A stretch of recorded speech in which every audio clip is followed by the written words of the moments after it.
നമുക്ക് എല്ലാവർക്കും ഭയങ്കര ആഗ്രഹമുള്ള ഒരു കാര്യമാണ് ഫോളോവേഴ്സ് ഇങ്ങനെ കൂടി വരിക എന്നുള്ളത്. പക്ഷേ അതേ സ്ഥാനത്ത് ഇപ്പോൾ രാത്രി നമ്മൾ നോക്കുന്ന സമയത്ത് നമുക്കൊരു 1K ഫോളോവേഴ്സ് കൂടി, പിറ്റേന്ന് രാവിലെ നോക്കുമ്പോൾ ഒരു 10 ഫോളോവേഴ്സ് കുറഞ്ഞ് ചെറിയ ക്രിയേറ്റേഴ്സ് മുതൽ വലിയ ക്രിയേറ്റേഴ്സ് വരെ ഫേസ് ചെയ്യുന്ന ഒരു പ്രധാന പ്രശ്നമാണിത്. ഇതിനൊരു 3 റീസൺസ് ഉണ്ട്. എന്താ അറിയോ?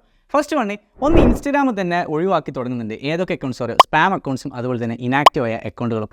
രണ്ടാമത്തെ ഒരു കാര്യം, ചില ആളുകൾക്ക് ഇങ്ങനെ ഡെയിലി സ്റ്റോറി ഇടുന്നതൊന്നും പറ്റില്ല. ഇപ്പോൾ ഞാനൊരു ഡെയിലി ഇങ്ങനെ സ്റ്റോറി ഇങ്ങനെ നിർത്താതെ അപ്ലോഡ് ചെയ്യുന്ന സമയത്ത് നമ്മുടെ ക്യാമറമാൻ നാദിൽ ചിലപ്പോൾ ഇഷ്ടപ്പെടുന്നില്ല. അപ്പോൾ അവൻ എന്ത് ചെയ്യും? എന്നെ അൺഫോളോ ആക്കാനുള്ള ചാൻസ് അവിടെ കൂടുതലാണ്.